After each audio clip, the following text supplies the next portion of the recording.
Job chapter 31. I have made a covenant with my eyes. How then could I look upon a virgin? What would be my portion from God above, and my heritage from the Almighty on high? Does not calamity befall the unrighteous, and disaster the workers of iniquity? Does he not see my ways, and number all my steps? If I walked with falsehood, and my foot has hurled to deceit, let me be weighed in a just balance, and let God know my integrity. If my steps has turned aside from the way, and my heart has followed my eyes, and if any spot has clung to my hands, then let me sow and another eat, and let what grows for me be rooted out. If my heart has been enticed by a woman, and I have lain in wait at my neighbor's door, then let my wife grind for another, and let another man kneel over her, for that would be a heinous crime. That would be a criminal offense, for that would be fire consuming down to Abaddon, and it would burn to the root all my harvest. If I have rejected the cause of my slave or female slaves when they brought a complaint against me, what then shall I do when God rises up? When he makes inquiry, what shall I answer him? Did not he who made me in the womb make them?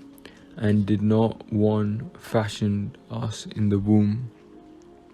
If I have withheld anything that the poor desired, or have caused the eyes of the widow to fail, or have eaten my morsel alone, and the orphan has not eaten from it. For from my youth I reared the orphan like a father, and from my mother's womb I guided the widow.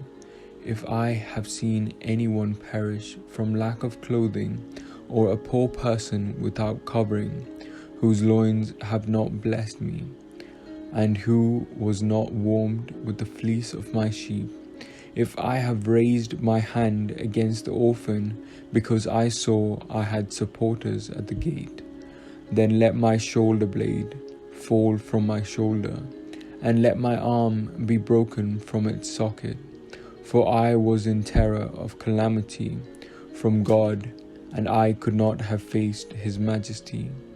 If I have made gold my trust, or called fine gold my confidence, if I have rejoiced because my wealth was great, or because my hand had gotten much, if I have looked at the sun when it shone, or the moon moving in splendor, and my heart has been secretly enticed, and my mouth has kissed my hand, this also would be an iniquity to be punished by the judges, for I should have been false to God above.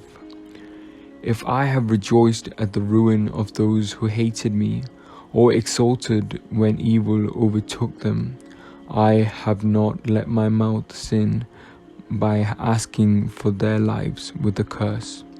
If those of my tent ever said, "Oh, that we might be sated with his flesh," the stranger has not lodged in the street. I have opened my door to the traveler. If I have concealed my transgression as others do, by hiding my iniquity in my bosom, because I stood in great fear of multitude, and the contempt of families terrified me, so that I kept silence, and did not go out of doors. Oh, that I had one to hear me. Here is my signature. Let the Almighty answer me. Oh, that I had the incident written by my adversary. Surely I would carry it on my shoulder. I would bind it on me like a crown. I would give him an account of all my steps. Like a prince I would approach him. If my land has cried out against me, and its furrows have wept together, if I have eaten its yield without payment, and caused the death of its owner, let the thorns grow instead of wheat, and foul weeds instead of barley. The words of Job are ended. Amen.